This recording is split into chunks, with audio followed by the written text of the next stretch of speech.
Namaste and good evening, everyone. Thank you so much once again for joining us today. And today I would like to start by quoting Douglas H. Everett. This is a British chemist and an academic author. He says, there are some people who live in a dream world, and there are some who, face the reality. And then there are some who turn one into the other. Now, we all, come to think of it, can actually place ourselves in one of those situations. Point being, in which of the three states would you want to be? Well, why I am discussing is because I today have a guest who is from the world where dreams are created daily. And this field gives a real time understanding of dreams versus reality. Now, I am absolutely elated to introduce Mr. Abhijit Lahiri, a senior actor and also a theatre artist and a mentor. Thank you so much, Abhijit ji, for accepting to join today. And I understand you recently returned from Scotland from a shoot. So hope you had a great experience. Yeah, 100%. Oh, lovely. Great. So please tell us about your journey, you as a kid, as when you grew, college, everything. So, when did you begin thinking about becoming an actor? How you became one? Where did it all start? First thing, it's a long process. It's not a small process. Okay. And I love to say you everything in Hindi, because I'm in a Hindi field. I'm working in Hindi film and television, so it will be better for me to talk with you in Hindi. सबसे पहली बात ये है कि मैं एक ऐसे family से हूं जिस फैमिली में इस कल्चर को बहुत बहुत बढ़ावा दिया जाता है. Though we are from the middle class family, लेकिन क्या है कि बचपन से ही पापा ने मुझे सुबह हारमोनियम पे बिठाना शुरू कर दिया था गाना सिखाने के लिए कि गाना सीखो गाना सीखो. और मेरी बहन को डांस में दिया था क्योंकि पापा खुद भी एक डांसर थे. और एक समय वो पापा उदय शंकर के साथ भी थे, लेकिन सिचुएशन ऐसा हुआ था कि जिसकी वजह से पापा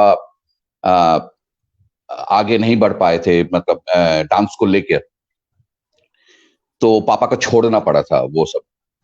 तो उनका एक सपना था कि मैं और मेरी बहन, हम दोनों में से कोई तो इस फील्ड में रहे. तो मैं जब क्लास 10 में था, तब मैंने इलाहाबाद प्राग संगीत समिति से वोकल कंप्लीट किया था इन म्यूजिक, क्लासिकल म्यूजिक. और मेरी बहन के कथक में मास्टर डिग्री किया था उस समय साइमल्टेनियसली. तो उसके बाद एक समय आया था जहां पे मुझे लगा कि ये ऐसा एक फील्ड है जहां पे म्यूजिक हम अकेले कर सकते हैं, डांस अकेले हो सकता है, कोई भी मतलब इस क्रिएटिव फील्ड में कोई भी काम अगर करे तो हम अकेले कर सकते हैं. तो मेरे दिमाग में प्रश्न आया था और पापा से पूछा था कि मैं ऐसे एक फील्ड में जाना चाहता हूं जहां ये सारे चीज एक साथ हो. तो पापा ने सुझाव दिया था कि ठीक है, सोचो. तो सोचने के बाद मुझे पता चला था कि थिएटर एक ऐसा फील्ड है जहां पे सारा कुछ एक साथ होता है. तो पहली बार मुझे ये लगा कि नहीं, मुझे थिएटर करना चाहिए. तो मैंने पापा से कहा कि पापा मुझे थिएटर करना. तो पापा ने पहला शर्त ये रखा था कि पहले तुम हायर सेकेंडरी कंप्लीट करो, उसके बाद जो भी कुछ करना है करो. तो आफ्टर माय हायर सेकेंडरी मुझे याद है 1971 में I did my higher secondary, and 72 में मुझे एक थिएटर ग्रुप मिला जहां पे मैं ज्वाइन किया था. उनका नाम है शोभिक सांस्कृतिक चक्र, और जो मेंटर थे उनका नाम है Gautam Mukherjee. he is my first mentor, और उन्हीं के पास से पहला जो मंत्र मिला था कि ये जो थिएटर है, ये जो करना है, एक्टिंग, अभिनय जो करना है, वो क्या होता है। उसके बाद से आगे चलता रहा। Then I got a institute, जहां पे उनका नाम है institute of Indian theatre arts, Calcutta में। तब मैं बीएससी पढ़ रहा था, तो वहां मैंने ज्वाइन किया एक्टिंग, 2 साल का एक्टिंग कोर्स कंप्लीट किया। That is the year of 1973, 74, 75 की बात कर रहा हूँ, 73 to 75 की बात कर रहा हूँ। एंड 75 में मुझे ये पता चला कि सेंट्रल गवर्नमेंट हर फील्ड के लिए 5-5 स्कॉलरशिप, 5-5 ये जो है वो 50 स्कॉलरशिप्स देते हैं, हर फील्ड के लिए 5-5 है। तो मैं एग्जाम दिया। एग्जाम देने के बाद आई गॉट सिलेक्टेड, और मेरा ऐसा कोई मेंटर मतलब बंगाल में नहीं मिला था, मतलब जो बहुत नामचीन है। मेरे साथ और एक भी मिला था, और एक को भी मिला था बंगाल में, लेकिन उनका मेंटर था शंभू मित्र, तो इसलिए उनका कलकत्ता में हुआ, लेकिन मुझे National School of Drama join करना पड़ा। So I went to National School of Drama. ये नेशनल स्कूल ऑफ ड्रामा में दिल्ली, तो that is the year of 1977। यही नेशनल स्कूल ऑफ ड्रामा जाने के बाद मुझे जो मेंटर मिला, सबसे पहली बात है कि वो है इब्राहिम अलकाजी साहब। हाल ही में उनका डेथ हुआ है। तो ये अलकाजी साहब को देखने के बाद मुझे लगा कि नहीं, ऐसी एक पर्सनालिटी कैसे हो सकता है।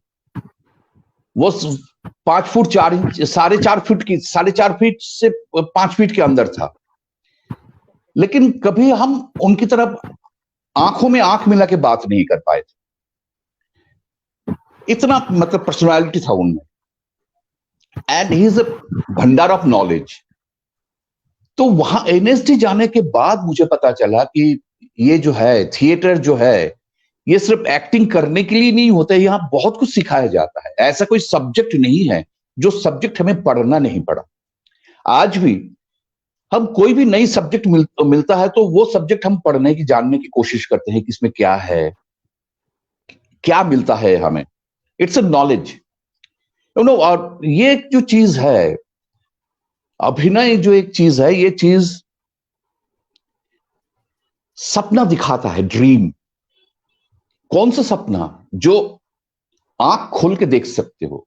सपना हम देखते हैं जब हम सोते हैं, लेकिन ये पहली बार हमको समझाया कि ये आंख खोल के सपना देखना सीखो। तो वो जो आंख खोल के सपना दिखने का ये जो बात है, एंड जो क्रिएटिविटी है, सोचने का, नए नए चीजों को डेवलप करने का, और वहां बहुत सारी चीजों के ऊपर काम करना पड़ा। सिर्फ एक्टिंग के ऊपर नहीं, सेट डिजाइन भी करना पड़ा, कॉस्ट्यूम भी सिलना पड़ा, मेकअप भी करना पड़ा, कि सेट डिजाइन, कॉस्ट्यूम सिलना पड़ा। हम I know how to teach, I know how to cut.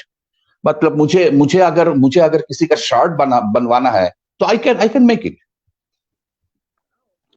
और कीले ठोकना पड़ा, सेट में कील ठोकना पड़ा, पेंट करना पड़ा, लाइट लगाना पड़ा, कनेक्शन करना पड़ा, लाइट डिजाइन करना पड़ा, ऑपरेट करना पड़ा, साउंड कैसे मतलब साउंड रिकॉर्डिंग किया जाता है, उसको बैलेंस कैसे करते हैं, उसको एडिटिंग कैसे करते हैं, उसको फिर म्यूजिक को किस तरह से हम प्ले में यूज करेंगे, उसके लिए कैसे उसका ये होता है, एवरीथिंग हमें सिखाया गया। मतलब मेकअप भी करना पड़ा था, मतलब खुद वीक बनाया हमने। वो स्टार्टिंग तो ये नहीं, एनएसडी में, स्कूल में, ये हमारे क्लास में था। हाँ, क्लास में हमें सिखाया था। मेकअप करने के समय में वीक कैसे तैयार करते हैं, वो भी सिखाया गया था। तो ये सारे चीजें जो है, ये वहां से पता चला कि सिर्फ अभिनय नहीं है, there are so many things इसके साथ जुड़ा हुआ है। और अभिनय करने के लिए सिर्फ डायलॉग्स बोलना ही नहीं होता है, उसको समझना पड़ता है। ये समझने में बहुत सारी चीजें हैं जो छोटी छोटी बातों में मैं नहीं बता सकता हूं। जो मेरे साथ क्लास कर चुके हैं, मेरे मेरे साथ वर्कशॉप्स कर चुके हैं, उनको समझ में आता है आज। और एक चीज ये मतलब हमारे दिमाग में एक मतलब किसी ने कील ठोक, मतलब वहां एनएसडी ने कील ठोक के ये कर दिया है, सोचो। ये सोचो जो बात है, क्या सोचना है, किस तरह से सोचना है, कैसे सोचना है, क्यों सोचना है, इसका रिजल्ट जो है वो बहुत जबरदस्त है। सो ये एक ऐसे फील्ड है जो कभी भी मतलब जितनी बार भी करो, हर every time you are getting something new. ये कभी खत्म नहीं होता है। और ये कोई मतलब किताबों में लिखा हुआ नहीं होता कि ऐसे ही चलना है। It depends how you develop, क्योंकि हर आदमी अलग अलग अलग अलग होता है। एवरी पर्सन इज अलग अलग, टोटली अलग अलग, डिफरेंट पर्सनालिटी। तो ये अलग अलग पर्सनालिटी में उसको कैसे कैसे डेवलप किया जाए, because I am a mentor also, I teach. और पिछले 10 साल से मैं मतलब इस फील्ड में हूं, मतलब टीच कर रहा हूं, मतलब सिखा रहा हूं एज ए मेंटर। मैं बच्चों को तालीम दे रहा हूं। तो मैं देखता हूं कि अलग अलग स्टूडेंट्स के लिए अलग अलग तरीका है। तो ये जो फील्ड है, इसी में मेरा इंटरेस्ट डेवलप हुआ कि अरे यार, ये ऐसी एक छोटी सी जगह नहीं है कि इतना पढ़ लिया बस हो गया है। मतलब जिंदगी भर you have to learn something and you have to teach and you achieve something new new new new new. अभी जो हम शूटिंग करने गए थे, एक मजेदार चीज जो है कि हम ग्लासगो में गए थे शूटिंग करने के लिए, और वहां का टेम्परेचर बहुत ही कम है। स्कॉटलैंड में बहुत ठंडा है। लेकिन अभी जो मेरा जो कॉस्ट्यूम है वो है हाफ स्लीप, शर्ट, पैंट। अच्छा, अंदर अंदर कितने भी गर्म कपड़ा डालो, लेकिन ये और कान और ये सारे जगह तो ठंड तो लगेगा ही ना। अब ये ठंड है, यहां हमें दिखाना पड़ रहा है दुबई। एयरपोर्ट में हमारा सीन हो रहा है, वो सीन में दिखाना पड़ रहा है दुबई में है हम, गर्मी है। Temperature vast difference Dubai and Glasgow, I mean. हाँ, लेकिन वो वीएफएक्स के दौरान वो क्रिएट किया जाएगा। उस एयरपोर्ट को अलग अलग चीजों में बदला जाएगा। पहले ये दिल्ली एयरपोर्ट दिखाया जाएगा, उसके बाद पाकिस्तान का लाहौर दिखाया जाएगा, उसके बाद दुबई। लेकिन वो टेम्परेचर में वो एग्जैक्टली वही है। आप जब एक्टिंग कर रहे हो, आप सब कुछ भूल के आप ठंड में कांप रहे हो, ऐसे कांप रहे हो, लेकिन आपको ऐसे रहना है, गर्मी लग रही है, ऐसे दिखाना है। तो ये सारे चीजों जो है, ये यहां से है। कोई नहीं सिखा सकता है, ये इस चीजों को कोई नहीं सिखा सकता है। दैट इज द थिंग, जिसको हम बोलते हैं कि तुम्हारा जो जितना तुम काम करते, एक्सपीरियंस, ये एक्सपीरियंस जितना बढ़ता है उतना ही अच्छा काम होता है। अब एक्सपीरियंस बढ़ाने के लिए तुम्हें सीखना भी बहुत जरूरी होता है, हर चीजों में ध्यान रखना बहुत जरूरी होता है। ये सारी चीजों मिलके जो होता है, जिसके लिए मुझे ये फील्ड मुझे इतना अच्छा लगता है। अभिनय का ये जो फील्ड है, ये फील्ड मुझे इसलिए इतना अच्छा लगता है क्योंकि every day I am getting something new, and that's why you can believe it. ये जब लॉकडाउन शुरू हुआ था, लॉकडाउन में मैंने बहुत कुछ सीखा है। लॉकडाउन में मैंने ये सीखा नहीं, लॉकडाउन में ये मैंने अच्छी तरह से सीखा है। लेकिन तुम लोगों ने कभी ये नहीं किया है कि एवरी डे कैसे बीत रहा है, उसमें तुम्हारे अंदर का परिवर्तन कैसा हो रहा है, मानसिक परिवर्तन, शारीरिक परिवर्तन, वॉइस किस तरह से परिवर्तन होता है, क्यों हो रहा है, उसको तुम किस तरह से हटा सकते हो, अपने आप को कंट्रोल कर सकते हो। बैलेंसिंग पावर, हमारे ये जो फील्ड है, इस फील्ड में जैसे अच्छा, अब मुझे तो चलो भाई एक अच्छा काम मिल गया था, 2 महीने का टूर करके आया, बहुत बड़ी बात है। लेकिन जिन लोगों को नहीं मिला काम, उन लोगों की हालत तो सोचो। लेकिन फिर भी इस स्थिति में अपने आप को इस जगह पे कंट्रोल करके रखना, मेंटली बैलेंस करके चलना, ये एक बहुत बड़ी बात है। तो ये सारी चीज यहां पे मिलता है। एंड सबसे पहली बात ये होता है, for to be an actor you should be honest about yourself. सबसे बड़ी बात होती है, you should be honest about yourself, और कुछ नहीं। अगर आप अभिजीत जी, ऑनेस्ट हो, हाँ, आपकी बातें सुन के इट्स अ लॉट मोर। आप जितना बोल रहे हो वो आइसबर्ग का टिप है और अंदर बहुत कुछ और है। But here I would want to know one specific thing here. I am sure क्योंकि आप थिएटर में थे, वहां से फिर आप एंटरटेनमेंट इंडस्ट्री में आए, सो फिल्म इंडस्ट्री में आप आए।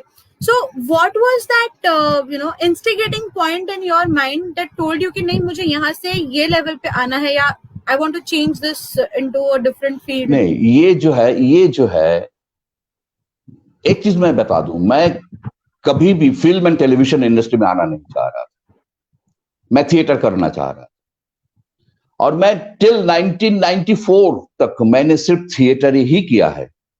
इवन 77 to 80 के बाद मैं जब वापस लौट के कलकत्ता आया, तो कलकत्ता फिल्म इंडस्ट्री में भी वो समय जो था वो एक बिल्कुल खाली था।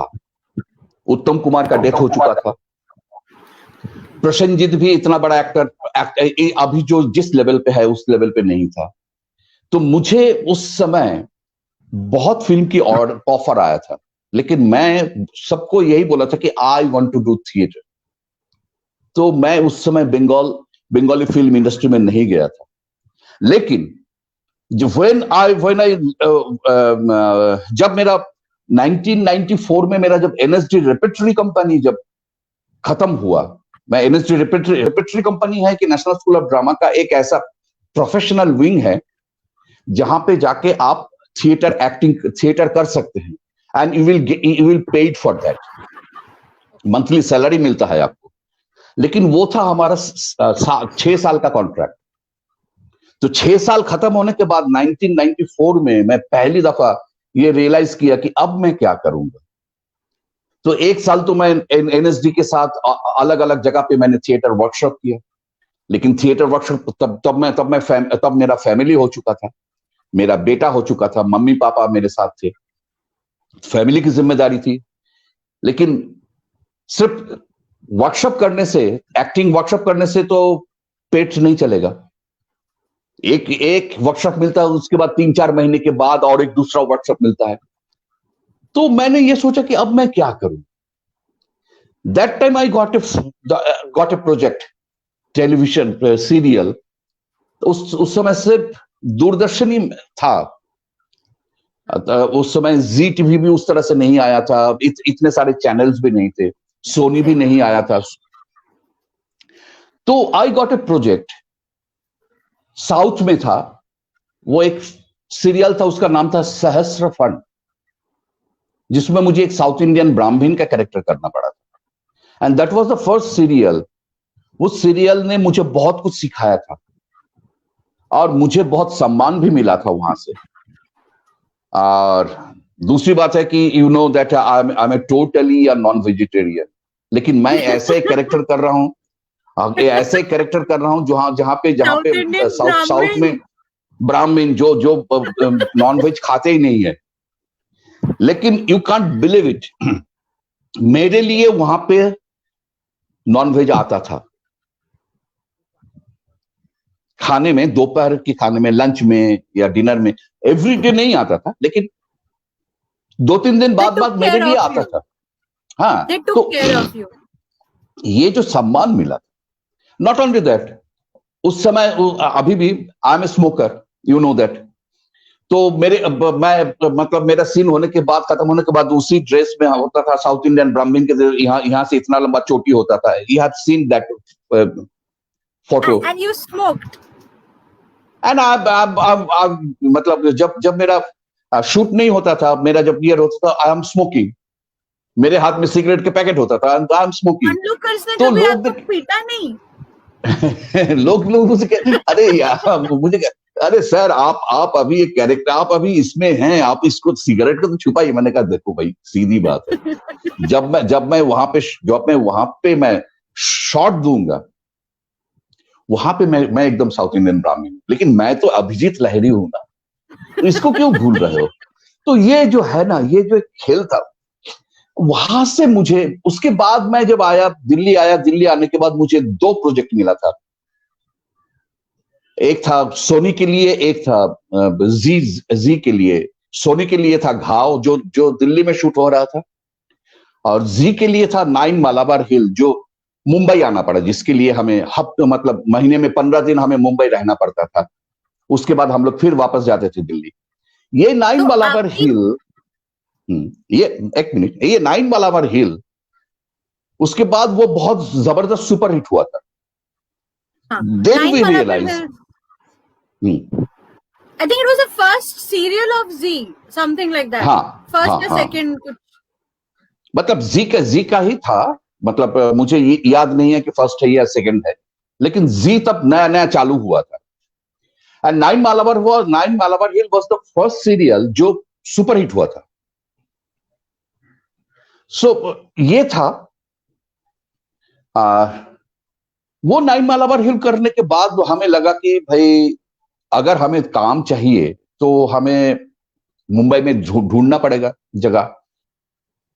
तो प्रोडक्शन हाउस में गया तो पता चला कि नहीं, आपके पास एड्रेस और फोन नंबर, ये दोनों रहना बहुत जरूरी है। उस समय मोबाइल मुंबई नहीं का. था। हाँ, उस समय मोबाइल नहीं था। वो एक था वो जिसमें पेजर, मेरे पास पेजर. पेजर भी नहीं था, पेजर भी मेरे पास नहीं था। तो हमने डिसाइड किया कि वी 3 पीपल, हमने डिसाइड किया, मैं, अभय भार्गव एंड कृष्णकांत, हम तीनों ही वही 9 मालाबार हिल सीरियल में थे।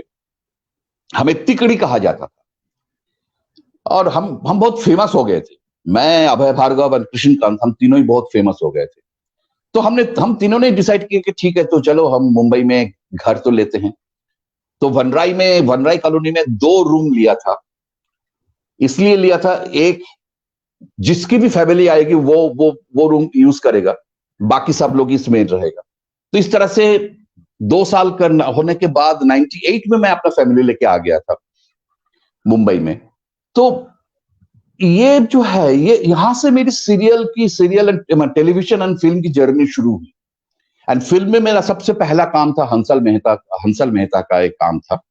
एक फिल्म, जो फिल्म रिलीज नहीं हुई थी, वो एनएफडीसी का था। लेकिन बहुत ही अच्छा मौका मुझे मिला था। And I did the one of the main negative character there. उसके बाद हंसल मेहता का दूसरा फिल्म मिला था, जो छल, जिसमें मैं नेगेटिव कैरेक्टर किया था। लेकिन आफ्टर छल धीरे धीरे मुझे फिल्मों में भी काम मिलना शुरू हुआ। 9 मालाबार हिल के बाद मुझे टेलीविजन में भी काम मिलना शुरू हुआ। उसके बाद मैंने थिएटर में काम नहीं किया।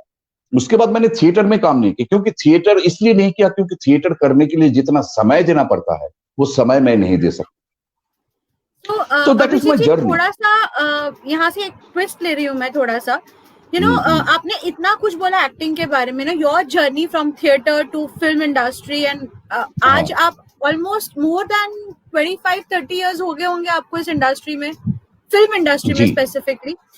तो आज के तारीख में, मैं स्पेसिफिकली आज की तारीख की बात नहीं करूंगी, but I think this has been a rumour since ages कि ये इंडस्ट्री को बहुत नेगेटिवली देखा जाता है कि अच्छा नहीं है, या यहाँ पे ऑप्शंस बहुत कम है, या अपॉर्चुनिटी जल्दी से नहीं मिलती है, बहुत स्ट्रगल है। People who have taken up और who want to take up this as a professional career, जैसे आपने इसको भी प्रोफेशनल करियर लिया है। So मैं ये पूछना चाहूंगी कि ये लोगों में ये हेजिटेंस क्यों है? मतलब अगर मैं किसी भी नॉर्मल, जैसा आपने जैसे कहा कि आपके फैमिली में सब लोग एनकरेजिंग थे and they appreciated the fact and they made it happen कि चलो नहीं करो, बट यूजुअली ये सबके लाइफ में नहीं होता है। अगर आप एक नॉर्मल घर में आ जाके देखोगे कि भाई एक्टिंग करना है, तो सबसे पहले बोलता है कि जो करना है करो, but think about it, this is not the line to go, it's not encouraged that way. नहीं नहीं नहीं नहीं नहीं, आज आज बल्कि बिल्कुल उल्टा है। अच्छा। माँ बाप चाहते हैं कि बेटा या बेटी फिल्मों में जाए, हीरो बन जाए, हीरोइन बन जाए, क्योंकि नाम बहुत होगा, पैसा बहुत हो जाएगा। इस पे मुझे एक सवाल लेकिन आ गया याद हाँ, आता कि हूं मैं आपने अभी आता जो, हूं। हाँ, हम्म, हम्म। अच्छा पूछ लो तुम पहले, आपने जैसे क्या बोला कि सवाल आता है? आजकल के जो बच्चे हैं उनके पेरेंट्स चाह रहे हैं, so may be hmm, my concept has changed and I was not updated, but अगर मैं ये कॉन्सेप्ट की बात करूं अभी, तो एक्चुअली आजकल के हर स्कूल्स में, हर जगह पे हम लोग स्किट्स करके एक्टर बन जाते हैं। हम्म, हर स्कूल में रहता है कि एक्टिंग किया है। Reality acting is very different, क्योंकि अभी आपने एक्सप्लेन किया आपकी पूरी जर्नी, एनएसडी का ट्रेनिंग हम्म, और हम्म, वहां का लर्निंग। हम्म। तो हर कोई बोलता है कि मैं एक्टर बन सकता हूँ। How much potential, how much action do you think it requires? जैसे आप बोल रहे हो कि हर पापा चाहते हैं, हर मॉम चाहती है कि भी बच्चा हमारा कुछ बने, नाम कमाए, फेम कमाए, एक्टर बन जाए। Is it that simple? Is it that easy? बोला और हो गया? नहीं होता। वही तो बात है। बात यह होता है कि कोई भी फील्ड में जाने से पहले क्या होता है, तुम अपने आप को ट्रेन करते हो उस फील्ड में। अगर तुम एक इंजीनियर बनना चाहते हो, तुम अगर एक डॉक्टर बनना चाहते हो, तो उसके लिए तुम्हें पढ़ाई करना पड़ता है। बहुत तुम्हें सारा साथ। बहुत सारे साल। तुम अगर एक इंस्ट्रूमेंटलिस्ट बनना चाहते हो, म्यूजिशियन बनना चाहते हो, तुम्हें सीखना पड़ेगा, इंस्ट्रूमेंट बजाना सीखना पड़ेगा, नोटेशन कैसे करते हैं, नोटेशन कैसे फॉलो किया जाता है वो सीखना पड़ेगा, प्रैक्टिस करना पड़ेगा। सिर्फ यही एक फील्ड है, एक्टिंग। लोग आज भी समझते हैं कि ये इस फील्ड में कुछ सीखने की जरूरत नहीं है। हम बोल सकते हैं ना, हम डायलॉग बोल लेते हैं ना, नॉर्मली हम बात करते हैं, तो हम एक्टर बन सकते हैं। लेकिन ये भूल जाते हैं कि हमारा मेन इंस्ट्रूमेंट क्या है। एक एक्टर के लिए मेन इंस्ट्रूमेंट क्या है, ये बॉडी। भूल जाते हैं। एक बॉडी है, दूसरा है आवाज। बॉडी के साथ बहुत कुछ है। अगर मैं एक एक करके बताना शुरू करूं तो it will be an history. फिर भी मैं ये बताना चाहता हूं कि हमें लगता है कि हम जो स्टेप्स लेते हैं, एक एक पैर चलते हैं, ये बहुत इजी है, चलते हैं ना। लेकिन इस एक पैर से दूसरे पैर जाने में, एक स्टेप लेने के लिए हमारा बॉडी मैकेनिज्म क्या क्या चेंज होता है, वो अगर पूछा जाए तो कोई नहीं बता पाएगा। हम अगर नहीं ये होता बोलेंगे कि हम अगर बोलेंगे कि हम तो खाना खाते हैं, ये आता है, हाथ आता है, ये जो आता है, ये आने में, ये जो एक्शन है, ये करने के लिए क्या क्या चीज आपके आपके शरीर में हो रहा है, उसके बारे में आपने कभी सोचा है? नहीं, पता नहीं। ना मसल्स के बारे में पता है, ना जॉइंट्स के बारे में पता है, ना नर्वस सिस्टम के बारे में पता है। तो डॉक्टर ये को जो पता होना काम है, चाहिए। हाँ, ये तो डॉक्टर, डॉक्टर का काम है। ये तो एक्टर का भी काम है। वही तो बात कर रहा हूं ना मैं, कि हमें मेडिकल साइंस भी पढ़ना पड़ा, इसलिए पढ़ना पड़ा because I should know about my body. मेरा ब्लड सर्कुलेशन किस तरह से होता है, सांस जब लेता हूं, सांस जब छोड़ता हूं, उसके बाद क्या क्या मैकेनिज्म होता है। तो ये सारे चीजों जब हमें पता चलेगा, तब हम अपने बॉडी को कंट्रोल में रख सकते हैं। अब वॉइस के बारे में है कि हम, ठीक है, हम वॉइस के बारे में तो हम बात कर रहे हैं, लेकिन वॉइस को हम कितनी तरह से चेंज कर सकते हैं, वॉइस को किस तरह से यूटिलाइज करते हैं। जैसे हम जब दिन में बात करते हैं तो हम ऊंचा बात करते हैं, है ना, क्योंकि सराउंडिंग में इतने सारे साउंड्स होते हैं जिसके लिए हमें ऊंचा बोलना पड़ता है। True. लेकिन बेटा, अर्ली मॉर्निंग या मिडनाइट में तुम क्या उतनी जोर से बोलोगे? पूरा मोहल्ला पागल जाग हो जाएगा। गए। तो मारेंगे ये जो आगे। सेंस, हाँ, तो ये जो सेंस है, अब एक जगह है जहां पे तुम्हें बताया गया है कि रात को 12 बजे तुम किसी के साथ बात कर रहे हो, तो कैसे बात करोगे? लेकिन हमने कोई वो पढ़ा नहीं है, रात को 12 बजे तुम किसी से बात कर रहे हो। हमने सिर्फ डायलॉग्स पढ़ा है, हमने वो डायलॉग बोल दिया है। तो ये डिफरेंस है। अब जैसे ये होता है कि सारा दिन काम करने के बाद तुम जब ऑफिस से घर आते हो, यह है तुम्हारा शॉट। तुम ऑफिस से घर लौटे और ये सुबह अर्ली मॉर्निंग पहला शॉट लिया जाता है, अर्ली मॉर्निंग पहला shot. When you have full energy, body straight है, अब तुमने घुसा ऐसे तो क्या होगा?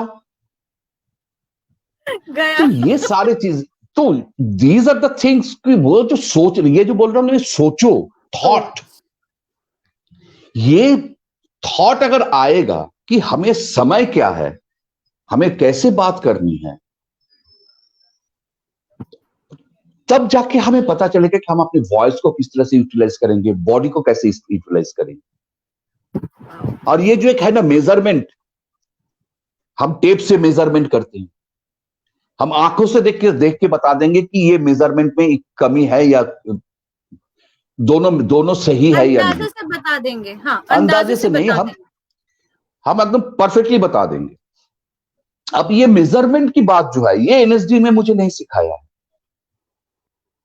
ये मुझे एनएसडी में नहीं सिखाया है, ये मुझे बाद में पता चला, 20 साल बाद 1980 में मैं एनएसडी से पास आउट हुआ था। 2000 में या 2001 में मैं एक बार शंभू मित्र जी का मैं एक इंटरव्यू करने गया था। उनका थिएटर के ऊपर मैं काम कर रहा था, उसके लिए शंभू मित्र जी को इंटरव्यू करने के लिए गया था।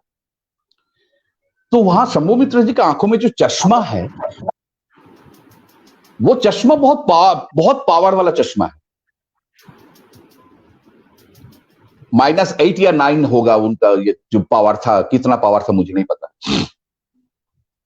तो बात करते करते उन्होंने चश्मा खोला, तो मैंने बोला कि सर आप मतलब ये चश्मे के बिना देख सकते हैं? बोले नहीं देख सकता, बिल्कुल हेजी है। तो मैंने बोला तो फिर आप, क्योंकि मैंने शंभू मित्रा का 3-4 नाटक ही देखा था, मैंने उतना ज्यादा नाटक नहीं देख पाया था शंभू मित्रा का। तो मैंने उनका एडिपस देखा था, किंग एडिपस, तो वहां तो उन्होंने चश्मा नहीं पहना था। तो मैंने पूछा कि दादा अगर आप चश्मा नहीं पहन, बिना चश्मे के, तो फिर आपने कैसे किया एडिपस? उतने नैरो सीढ़ियों से नीचे उतरना, ऊपर चढ़ना, स्टेज में आप जब चल रहे हैं, एक एक चीजों को आप जब इस्तेमाल कर रहे हैं, बिना देख के कैसे कर रहे हैं? बोले बेटा मैं हर शो से पहले चश्मा पहन के मैं पूरी स्टेज को नाप लेता हूं, मेजर कर लेता हूं, कहां पे क्या है, कितना है, किस तरह से है। उसके बाद मैं चश्मा उतार के मैं करता हूं। तो ये जो मेजरमेंट है, ये उस दिन मुझे स्ट्राइक किया कि अरे यार ये तो एक बहुत बड़ी चीज है। तो पहला मैंने एक ट्राई किया मेरे घर में कि मैं आज चम्मच से मैं खाना खाऊंगा और आंख बंद करके मैं खाना खाऊंगा। तो मैं चम्मच से जब पहला निवाला मैं मुंह में डालने गया, कभी इधर लगा, कभी इधर लगा, कभी नाक पे लगा, कभी इधर लगा, मुंह के अंदर नहीं जा रहा था।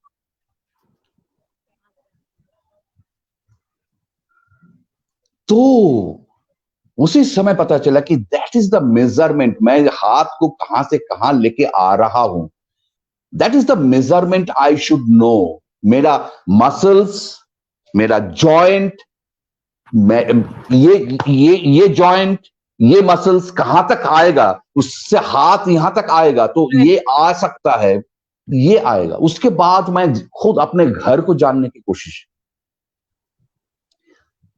सबको मैं पूछता हूं, अपने स्टूडेंट्स को, do you know about your house? तुम कितने साल से इस घर में रह रहे हो? बहुत बोलते सर 10 साल, 15 साल, 20 साल। मैंने कहा do you know about your house? बोला हाँ सर मैं जानता हूं। मैंने कहा ठीक है, एक एक्सपेरिमेंट करके दिखाओ। तुम आंखों में पट्टी बांध के पूरे पूरे घर में घूमोगे, जैसे आंख खोल के घूमते हो। बोले सर ये कैसे संभव है? मैंने कहा तो फिर कैसे कैसे पता तुम्हें? तुम्हारा घर कैसा है तुम्हें कैसे पता? ये जब मैं बोलता हूं स्टूडेंट्स को शुरू में, तो सर इससे हमारा एक्टिंग का क्या है? मैंने कहा एक्टिंग में बहुत कुछ है बेटा। तुम एक बहुत ही इमोशनल सीन कर रहे हो और कैमरा के सामने, कैमरा तुम्हारा क्लोज है, कैमरामैन ने बता दिया है कि आप हिलोगे नहीं ज्यादा, तो आप कैमरा से आउट हो जाओगे। हाँ, तुम्हारा साउंड नहीं आ रहा है, तुम्हारा मेजरमेंट साउंड। मैंने थोड़ा धीरे। हाँ हाँ, तो अब क्या करोगे तुम बहुत इमोशन से बोल रहे हो, लेकिन ये हो रहा है, तो कैमरा बोला अरे यार कहां जा रहे हो, क्या दिखाओगे तुम? एक बार, दो बार, तीन बार बोलेगा। जैसे या कभी ऐसा होता है कि तुम चल के आते हो, आके कैमरे के सामने खड़े होते हो, पहले से लाइट किया हुआ है, पहले से लाइट किया हुआ है, कैमरा फोकस वहीं पे है, वहीं पे आओगे तो फोकस होगा, थोड़ा सा इधर उधर होगे तो आउट ऑफ फोकस हो जाओगे। एक बार किया, दो बार किया, तीन बार किया, कैमरामैन बोलेगा अरे यार एक मिनट रुक, डायरेक्टर को बोला यार मैं लेंस चेंज कर रहा हूं। हाँ, क्लोज से उन्होंने मिड शॉट लगा दिया, तो नुकसान किसका हुआ? इतने बड़े पर्दे में आपका क्लोज आना और इतने बड़े पर्दे में आपका मिड शॉट आएगा, दोनों में फर्क तो है ना। हम क्लोज के लिए तरसते हैं, तो दीज आर द मेजरमेंट। वैसे स्टेज में भी होता है, अंधेरे में जाके तुम्हें पोजीशन लेना है, लाइट आएगा सिर्फ तुम्हारे फेस में आएगा, उसके बाद तुम डायलॉग जब शुरू करते हो धीरे धीरे धीरे धीरे बॉडी लाइट होगा, उसके बाद पूरा पूरा स्टेज लाइट होगा। तुम आके खड़े हुए, लाइट आया, पता चला कि तुम अंधेरे में हो। ऐसा बहुत बार देखा है मैंने। तो दीज आर द मेजरमेंट, ये बहुत जरूरी है जानना। ये तो छोटी छोटी बातें हैं, इस तरह से बहुत सारी चीजें हैं जो अभिनय करने के लिए जरूरत होता है। तो तुमने कभी अभिजीत जी, जैसे आपने तुमने अच्छा अभी ये बताओ तुम कितने फ्लोर पे रहते हो, कितने माले पर रहते हो? 7th floor. 7th फ्लोर से ग्राउंड फ्लोर तक कितने कितने सीढ़ियां है? कभी कभी तुमने काउंट किया है? लिफ्ट क्यों पता नहीं किया?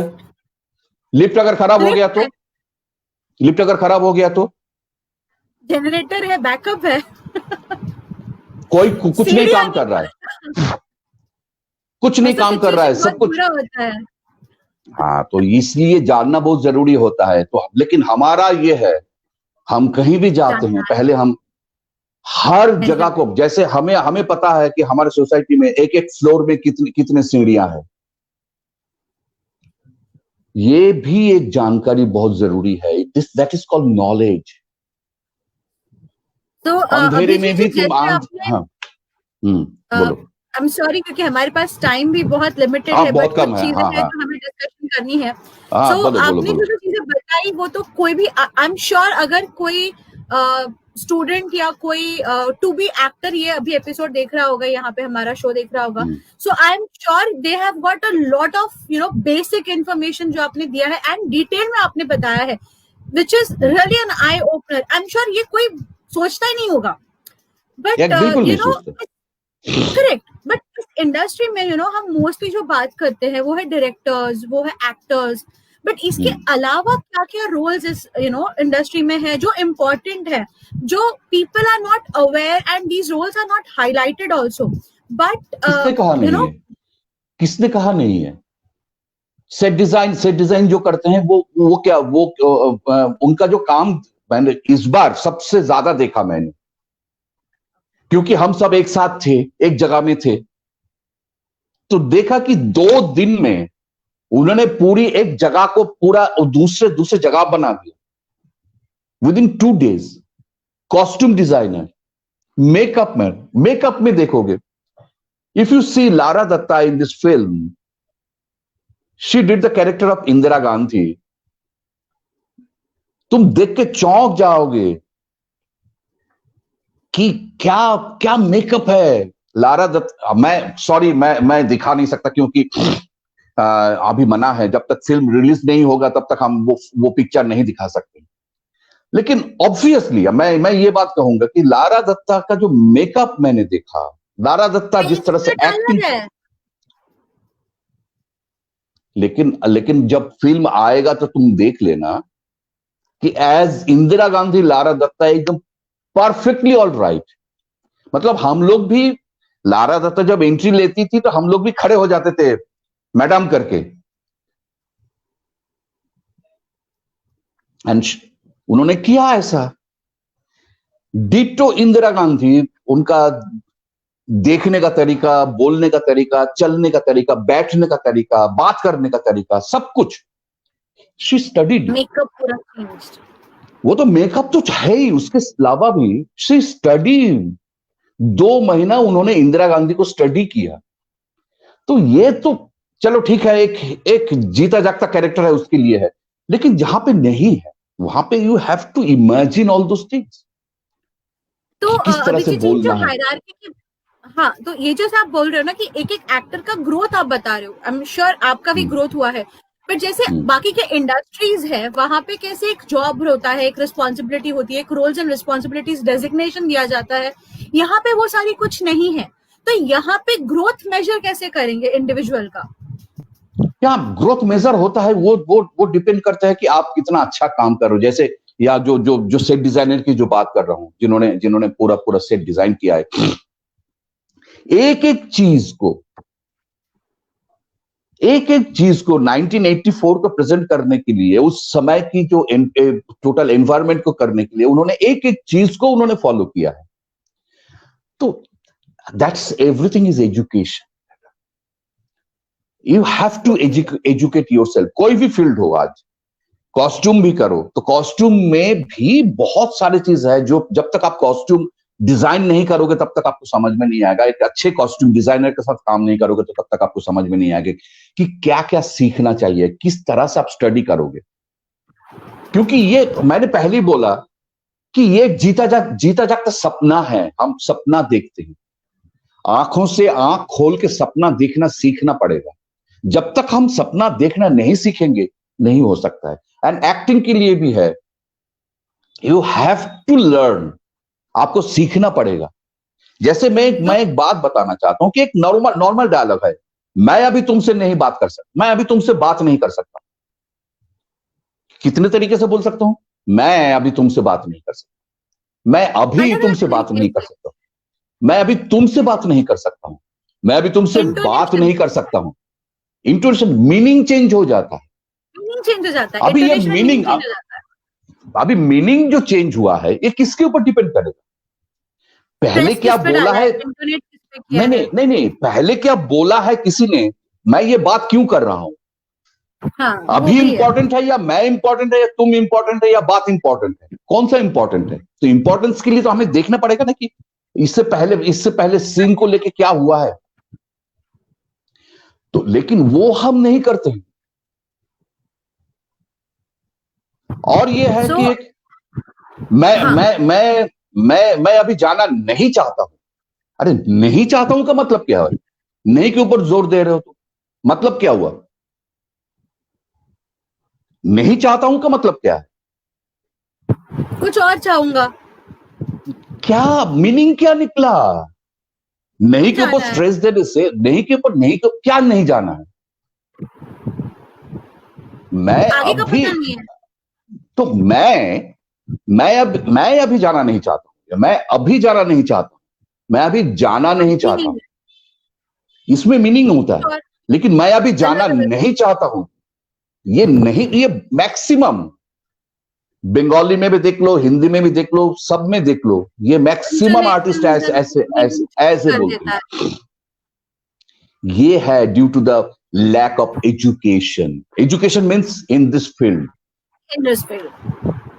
स्टडी नहीं करते हैं, डायलॉग्स नहीं पढ़ते हैं, डायलॉग्स के साथ साथ इससे पहले क्या हुआ है वो नहीं स्टडी करते हैं। तो हम कैसे करेंगे? तो इसलिए बहुत जरूरत है, स्टडी करना बहुत जरूरत है, सीखना बहुत जरूरत है। हाँ बोलो आगे।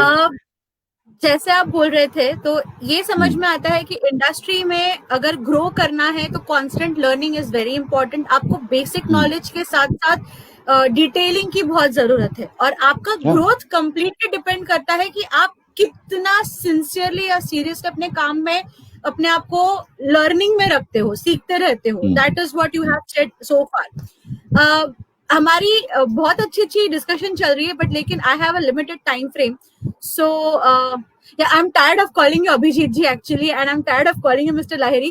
So for my viewers, please, I'm really sorry, but this person whom I'm discussing things with, he's not just a great actor and a great person, but he's also my mama. So Mamu, we have had a lot of ups No. and downs. No. This is a professional field, and you have to say me Mr. Lahiri or Mr. I love that, but I just cannot take it any further because this is something which is on a personal note I want to discuss and I want to ask you. We bolo. both have experienced each other's, ups and downs in life, in career. We have seen each other's devastated times and, rises. Yeah, we both know what we are in strong, what our weaknesses and strengths are. However, one thing which I've always wondered, that when you bounce back or when you are in your lowest mode, you still have something which it kind of binds you.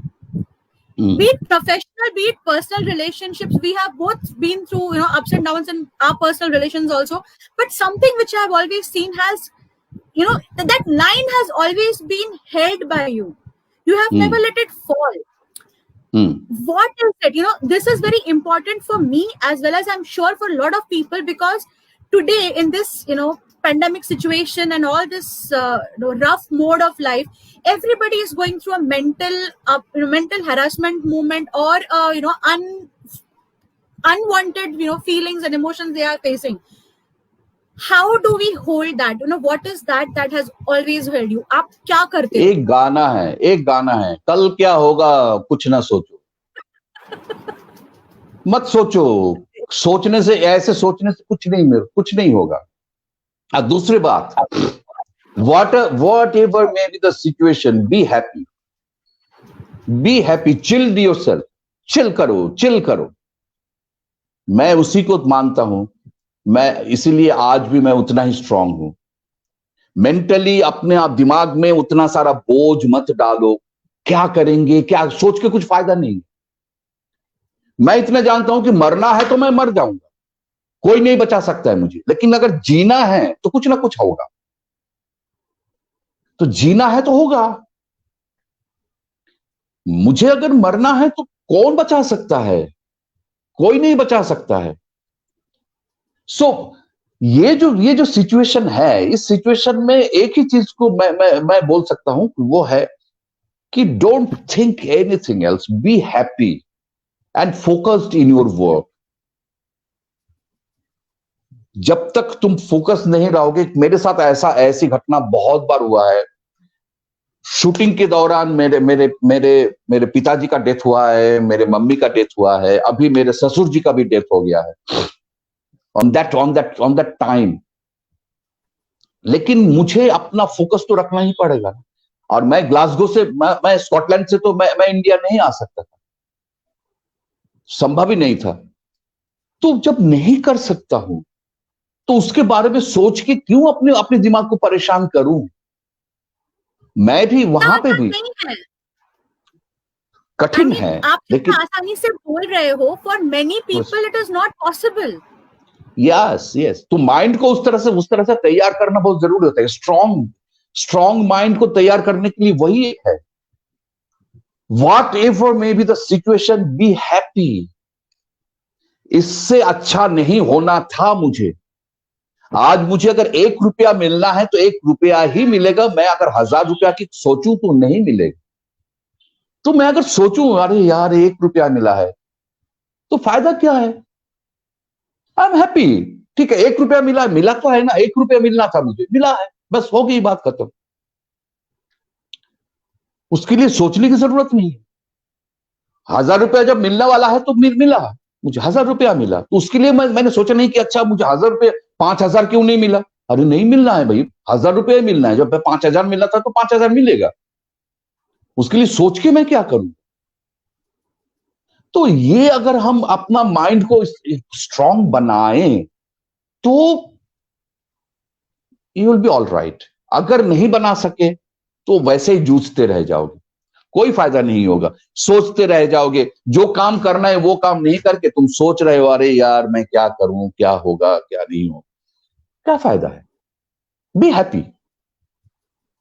और दूसरी बात यह है कि मैंने पहले एक बात बताया था, you should be honest about yourself. अपने प्रति ऑनेस्ट रहो, कुछ भी हो जाए अपने प्रति ऑनेस्ट रहो. दूसरे को प्रति नहीं, मैंने बोला अपने प्रति पहले ऑनेस्ट रहो. तो उसके बाद दूसरों के ऊपर ऑनेस्ट रखना सीखोगे। पहले तो अपने ऊपर ऑनेस्ट रखो, ऑनेस्ट हो, बी ऑनेस्ट अबाउट योरसेल्फ। उसके बाद आएगा be honest about our others. पहले घर से पहले मैं, उसके बाद घर, उसके बाद समाज, उसके बाद सोसाइटी, उसके बाद समाज आता है, उसके बाद और बड़ा होता जाता है। तो पहले मैं से तो शुरू करो। ये मैं जो एक चीज है, ये जो ईगो है, इस ईगो को हटाना बहुत जरूरी होता है, ईगो को तोड़ना बहुत जरूरी होता है। ये ईगो जब तक रहेगा आपको डिस्टर्ब करते रहेगा, लेकिन मैं रहना भी बहुत जरूरी है। मैं क्या हूं ये जानना बहुत जरूरी है। बीइंग एन एक्टर मेरे लिए बहुत बहुत सबसे पहली बात है कि मैं क्या हूं क्या नहीं हूं, ये मुझे जानना है। मेरे अंदर क्या चीज है क्या नहीं है। So that's life. So that was amazing, and I'm very happy that you took time, and we have discussed so much. Sorry, अभी viewers, we 7 have दिन exceeded our. सात Sorry, सात viewers. दिन मैं बाहर से आने के बाद अभी मेरा 7 दिन क्वारंटाइन चल रहा है घर में, तो अभी तो टाइम होगा ही मेरे पास। So viewers, I'm sorry that we have exceeded our time, but I'm sure कि आप लोगों ने बहुत कुछ जाना है, बहुत कुछ जानने को मिला है, बहुत कुछ सीखने को मिला है. Yes, I have been in discussion with Mr. Lahiri for a long period of time. कुछ बातें मुझे भी पता है, but यहाँ पे आने के बाद जिस तरह से उन्होंने डिटेल में बताया है, शायद हमें पर्सनली एक बार और मिलना पड़ेगा ताकि मैं और डिटेल्स में आपसे कुछ और सीख सकूं. So, आज के लिए इतना ही. सारे दोस्तों को धन्यवाद कि आप लोग हमारे साथ जुड़े. लर्नर्स, प्लीज प्लीज प्लीज यहाँ पे ध्यान दीजिए कि इन्होंने बहुत इंपॉर्टेंट कुछ चीजें बोली है. एक्टिंग फील्ड के लिए it is not just one, उसमें बहुत सारे अपॉर्चुनिटीज है. आप सिर्फ एक्टिंग ना देखें. जैसे उन्होंने बोला कि there is direction, production, casting है, वो क्या बोलते हैं उसको, बहुत कुछ है. सेट डिजाइन है, तो से कॉस्ट्यूम है, लाइट है, म्यूजिक है, वीएफएक्स है, कैमरा है, बहुत सारी चीजें हैं. एक नहीं, छोटी नहीं, बहुत सारी चीजें. ये सब चीजों को जोड़े रखती है कांस्टेंट लर्निंग और आपका पूरा focus. That is what you have said. So this is, and for most important thing जो मैं अपने हर सेशन में कर रही हूँ, guys please, it's yes, I am into career coaching and I am talking about careers in various fields. But अगर आप मेरे हर एपिसोड में देखेंगे, हर किसी व्यक्ति ने, including mister Lahiri today, has said almost the same thing कि आपको अगर आज अपना अच्छा बनाना है, आपको अगर आज अपना बेटर बनाना है कल के लिए, तो आज से शुरुआत करो. Be happy, be contented with what you have and keep your focus कि मुझे आगे बढ़ते रहना है, मेरे काम पे मुझे फोकस करना है. I know ups and downs है, मेरे लाइफ में भी अप्स एंड डाउन्स है, but we are all struggling to do the same. So a huge learning, smile and please keep focus on what it is there today. जो उन्होंने बोला खुश रहो. I know it's not easy, but it's not that difficult also. So all the best to everybody. If you try, then you can. If you try, then you can. Lovely. So I hope with this that you grow more in your life and career, and we love you. I definitely love you, and I hope the entire world one day can come join hands and love you more. Take care. Thank you, viewers. Bye-bye. Thank you. Namaste.